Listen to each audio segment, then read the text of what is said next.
Russia-Ukraine war live. Sunak meets Zelensky in Kyiv and confirms UK's continued support.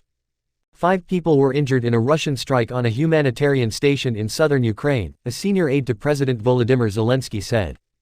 Kyrylo Tymoshenko, deputy head of the presidential administration, said the attack took place in the town of Bilozerka, just west of the city of Kherson, which Ukrainian troops retook from Russian forces last week.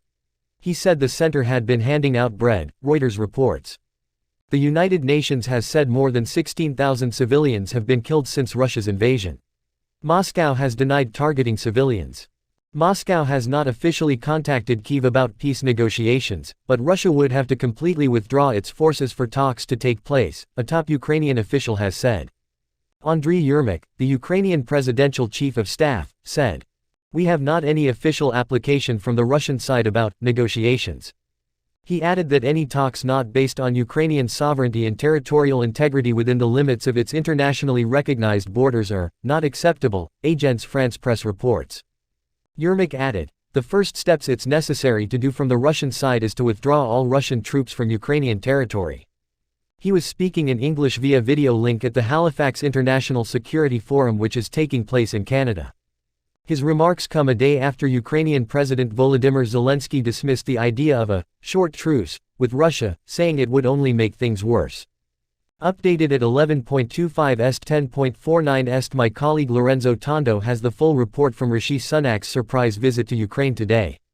Rishi Sunak made a surprise visit to Kyiv on Saturday to meet Ukraine's president, Volodymyr Zelenskiy, in his first visit to the country since taking office.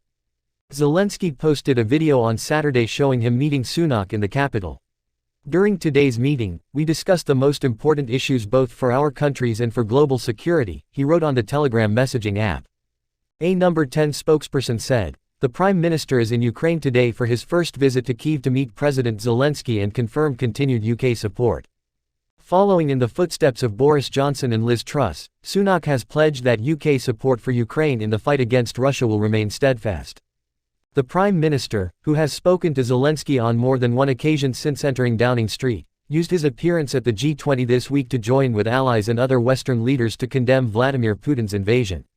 Sunak's arrival was accompanied by the announcement of a £50 million package of defense aid comprising 125 anti-aircraft guns and technology to help Ukraine counter Iranian-supplied drones, including radars and anti-drone technology.